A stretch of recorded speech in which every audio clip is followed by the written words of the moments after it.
Welcome to 5 Good Minutes. You're listening to today's inspirational message on the book of Ecclesiastes with Kurt Bjorklund.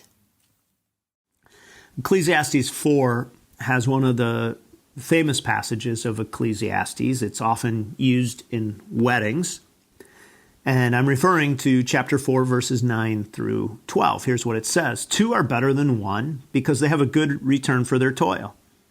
If they fall, one will lift up his fellow.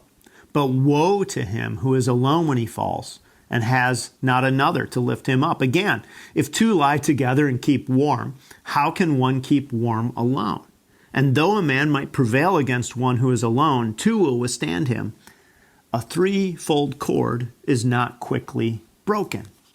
And so the idea in this passage is that it's better to have 2 than 1. Better to be in relationship than to be alone.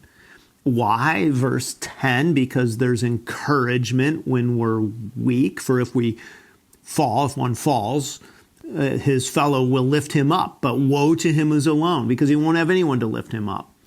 Verse 11, there's support when we're vulnerable. Again, if 2 lie together and keep warm, but how can you keep warm alone?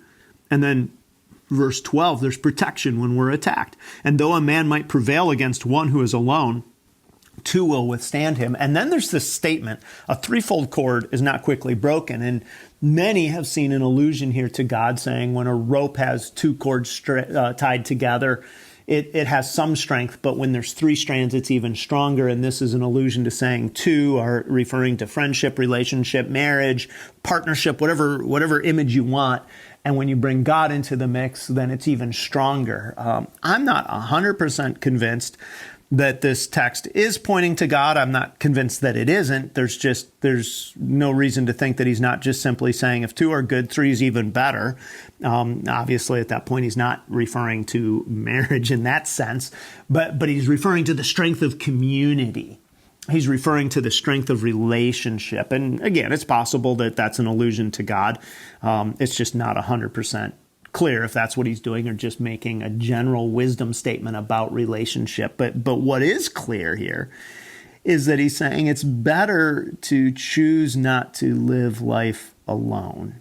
And so in light of the reality that so much of life is havel, it's vanity, it is a chasing after the wind, he says you will do better in life when you have significant relationships. And research has borne this out in so many ways over recent years, that people live longer when they're in relationship than they do when they live alone. That people who have friends, who have marriages, who have family that are around them, have a higher degree of satisfaction in this world than those who do not have those things. And so the idea is basically to say, take some time to cultivate friends in your life, to cultivate partnerships, to be relational, not to simply live your life so driven by everything that's going on that you miss relationships, because the relationships, the people you call in the middle of the night when things have gone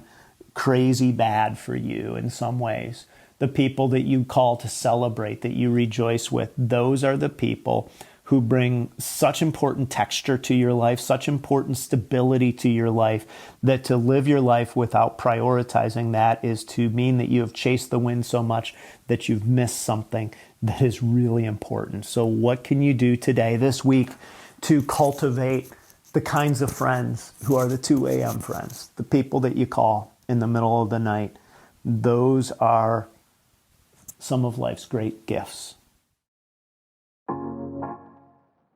Thanks for joining us here today. There's a lot of great content to explore on Orchard Hill Plus and on the Orchard Hill main feed from the weekend. Have a great day.